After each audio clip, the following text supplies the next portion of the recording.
வரஹ்மத்துல்லாஹி வபரகாத்துஹு. அல்ஹம்துலில்லாஹி நஹ்மதுஹு வ நஸ்தஈனுஹு வ நஸ்தக்ஃபிருஹு வ நுமினு பிஹி வ நதவக்கலு அலைஹி வ நஊது பில்லாஹி மின் ஷுரூரி அன்ஃபுஸினா வ மின் ஸய்யிஆத்தி அமாலினா மன் யஹ்திஹில்லாஹு ஃபலா முதில்ல லஹு வ மன் யுضللஹு ஃபலா ஹாதிய லஹு வ அஷ்ஹது அல்லா இலாஹ இல்லல்லாஹு வஹ்தஹு லா ஷரீக லஹு வ அஷ்ஹது அன்ன முஹம்மதன் அப்துஹு வ ரசூலுஹு அம்மா பஅத். கண்ணியத்திற்குரிய எல்லாம் வல்ல அல்லாஹு ஜல்ல ஷானஹு தஆலாவின் நல்லடியார்களே, அல்லாஹுடைய பேரருளால் அவனுடைய மார்க்கத்தை பற்றி அறிந்து கொள்ள வேண்டும் என்ற ஆர்வத்திலே நாமெல்லாம் பெரும் திரளாக இங்கே குழுமி இருக்கிறோம். இன்றைய தினம் இஸ்லாமிய திருமணம் என்ற இஸ்லாமிய திருமணம் என்ற ஒரு தலைப்பு எனக்கு தரப்பட்டிருக்கிறது. இந்த தலைப்பு தரப்பட்டதற்கான காரணம் என்னவென்று சொன்னால், முஸ்லிம் சமுதாயத்திலே பிறந்திருக்கிற நாம் பல விஷயங்களிலே இஸ்லாமிய மார்க்கம் கூறுகின்ற வழிமுறைகளை மீறி அதற்கு எதிராகத்தான் நடை போட்டு வருகிறோம். பல விஷயங்கள்ல, குறிப்பாக திருமணத்தை எடுத்துக்கொண்டோமேயானால் மற்ற காரியங்கள் எல்லாம் சரியாக நடக்கக்கூடிய நம்முடைய சகோதரர்கள் திருமண நேரத்திலே தோற்று போய் விடுகிறார்கள். அவர்கள் பிற சமுதாய கலாச்சாரத்தினுடைய பாதிப்புக்கு ஆளாகி இஸ்லாம் கூறக்கூடிய முறையிலிருந்து தவறி நடக்கக்கூடிய காட்சியை சர்வசாதாரணமாக நாம் பார்க்கிறோம். எனவேதான் திருமணத்தை பற்றி நமக்கு ஒரு சரியான பார்வை இருக்க வேண்டும், சரியான ஒரு உறுதி இருக்க வேண்டும். எந்த கட்டத்திலையும் இஸ்லாம் சொல்லக்கூடிய அந்த வழிமுறையை தாண்டி நம்முடைய திருமணங்கள், நம்முடைய குடும்பத்தில் நடக்கிற திருமணங்கள் அமையக்கூடாது என்பதில் நமக்கு ஒரு உறுதி வர வேண்டும் என்பதற்குத்தான் இந்த தலைப்பு தரப்பட்டிருக்கிறது. இந்த திருமணத்தை பொறுத்தவரை மனித வாழ்க்கையில எல்லோருக்கும் தேவையான ஒரு உறவு தான் திருமணம்ங்கிறது. எந்த ஆணாக இருந்தாலும் எந்த பெண்ணாக இருந்தாலும் குறிப்பிட்ட வயதை அடைந்த பிறகு இந்த வாழ்க்கை துணைங்கிறது மிக அவசியமான ஒரு தேவையாக இருக்கிறது. இந்த அவசியமான தேவை எல்லாருக்கும் எளிதாக கிடைக்க வேண்டும் என்று இஸ்லாம் விரும்புகிறது. இந்த திருமண தாய் தகப்பன் மாதிரி உறவு இருக்குதே, நம்ம சிரமம் இல்லாம பெற்றுறோம். நமக்கு ஒரு அம்மா வேணுங்கிறதுக்காக வேண்டி கடத்தலுள்ள அம்மா வாங்க மாட்டோம். நமக்கு அம்மா அத்தை அண்ணன் தம்பி மாதிரி உறவுகள் எல்லாம் எப்படி லேசா கிடைக்கிறதோ அதே மாதிரி திருமணத்தின் மூலமாக வரக்கூடிய உறவு, கணவன்கிற உறவு, மனைவிங்கிற உறவு லேசாக எல்லாத்துக்கும் கிடைக்கணும், இந்த தேவை எல்லாருக்கும் நிறைவேறணும் என்று இஸ்லாம் ஆசைப்படுது. திருமணத்தை பொறுத்தவரைக்கும் இஸ்லாத்தினுடைய லட்சியம் என்னன்னு சொன்னா, யாரும் இதுக்காக கஷ்டப்படக்கூடாது, ரொம்ப லேசாக கிடைச்சிடணும். ஏன்னா அல்லாஹ்வுடைய வழிமுறை அதுதான். அல்லாஹ் அந்த உலகத்துல சில வழிமுறைகள் எப்படி பண்றான்னு சொன்னா, எது ரொம்ப ரொம்ப ரொம்ப ரொம்ப தேவையோ அதை லேசா கிடைக்கிற மாதிரி ஆக்கியிருக்கிறான். எது அவ்வளவுக்கு தேவையில்லையோ, அது கொஞ்சம் தேவையா இருக்குதோ அது கொஞ்சம் கஷ்டப்படுற மாதிரி ஆக்கி வச்சிருப்பான்.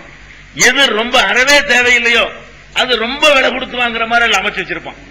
அல்லாஹ்வுடைய ஏற்பாடு பாருங்க, அல்லாஹ் அப்படித்தான் ஏற்பாடு செஞ்சிருக்கான். மனிதன் வாழ்வதற்கு ரொம்ப ரொம்ப ரொம்ப 24 ஹவர்ஸ் தேவை எதுன்னு கேட்டா காற்று. இந்த காற்றுக்காக வேண்டி நீங்க கொஞ்சம் காத்து வாங்கிட்டு வர்ற சும்மா சொல்லலாது. காத்து இங்கதான் இருக்குது, காத்து வாங்குறேன் கடற்கரைக்கு போறது நல்ல காத்துக்கு வேண்டாம் நீங்க சொல்லலாமே தவிர, காற்றுக்காக நீங்க ஏதாவது முயற்சி எடுக்கணுமா? நான் எனக்கு காத்து வேணும்ல, கொஞ்சம் டைம் கொடுங்க வாங்கிட்டு வந்துடுறேன், ஒரு அரை மணி நேரத்துக்கு உள்ள காத்து வாங்கிட்டு வந்துடுறேன்னு சொல்லுவோமா? காசு கொடுக்கல, இருந்த இடத்தை விட்டு ஒரு அடி எடுத்து வைக்க வேண்டிய தேவையில்லை, அந்த இடத்து இருக்கிற இடத்திலேயே கிடைக்கிற மாதிரி அல்ல செட்ட. பார்த்தீங்களா, எல்லாருக்கும் தேவையா? இது இல்லன்னு செத்து போயிருவானா மனுஷன்? அல்ல கருணை காட்டுறான் பாருங்க. கருணையாளன் என்ன பண்றான், மனிதன் எது இல்லாமல் வாழ முடியாதோ அத ரொம்ப லேசாக எங்கேயும் கிடைக்கிறதாக, எந்த பாஷை தெரியாத ஊருக்கு வேண்டாலும் போங்க, அங்கேயும் உங்களுக்கு கிடைக்கும், வித்தியாசமே இருக்காது, இதே காத்து கிடைக்கும். அப்ப இந்த காற்று என்பது ரொம்ப தேவைங்கும் போது அதை ரொம்ப சிரமம் இல்லாம அல்லாஹ் தந்துட்டான்.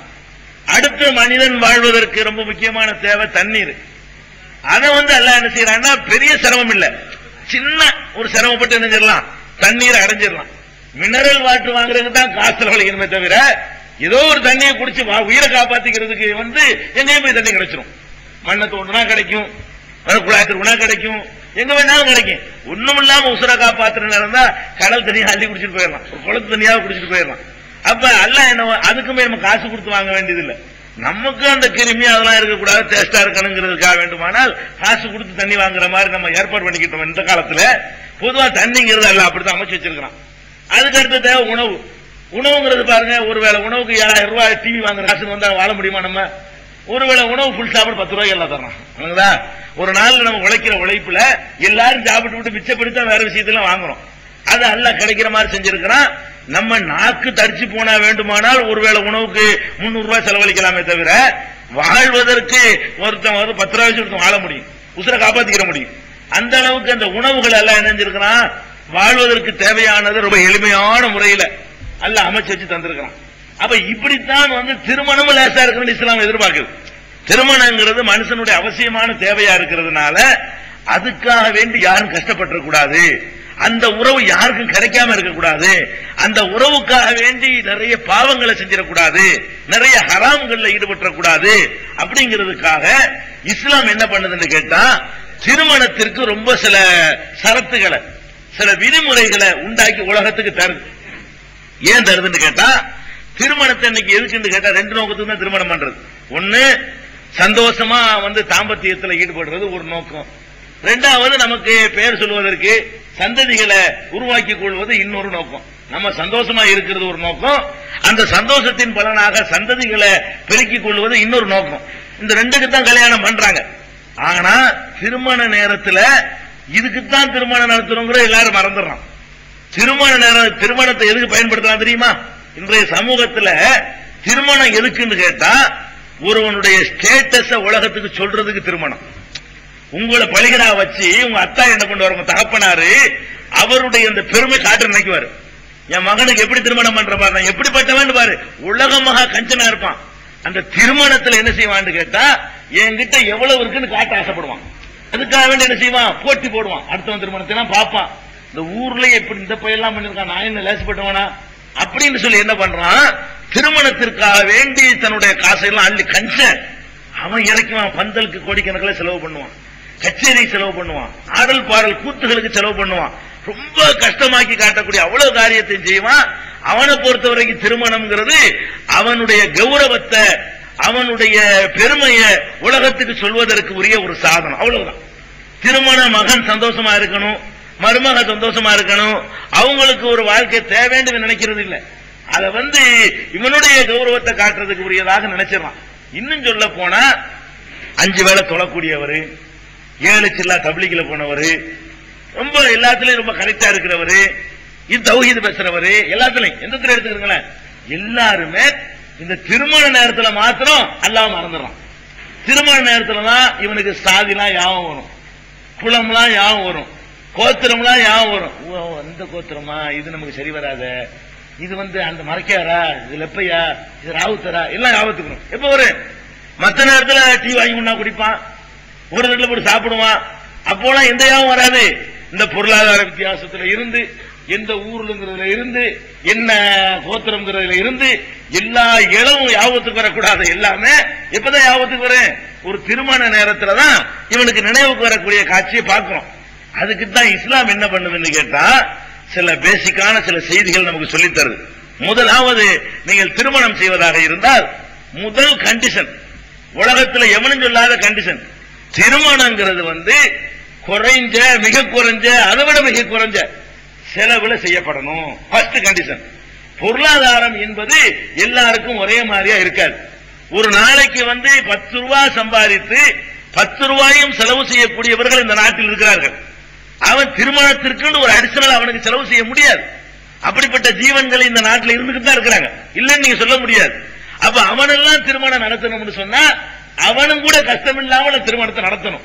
அதுக்கு இஸ்லாம் என்ன பண்ணுதுன்னு கேட்டா, நபிகள் நாயகம் ஸல்லல்லாஹு அலைஹி வஸல்லம் சொல்றாங்க, ஆலமன் நிக்காஹி பரக்கா ஐஸருஹு மூனா, திருமணத்திலேயே பரக்கத்து, அல்லாஹ்வுடைய மறைமுகமான ஒரு அருள் உனக்கு கிடைக்கணும்னு சொன்னா குறைந்த, மிக குறைந்த செலவில் உன்னுடைய திருமணத்தை வைத்துக்கொள்.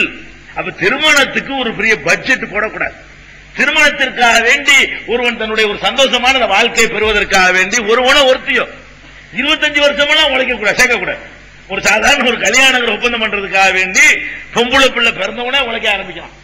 பொம்பளை பிள்ளை என்னைக்கு பெற்றானோ அன்னைக்கு உழைக்க ஆரம்பிக்கிறான். அப்ப அன்னைக்கு உழைச்சி 20 வருஷம் உழைச்சாதான் அந்த பெண்ணை கரை சேர்க்க முடியும் என்ற அளவுக்கு சிரமமாக்கி வச்சிடக்கூடாது.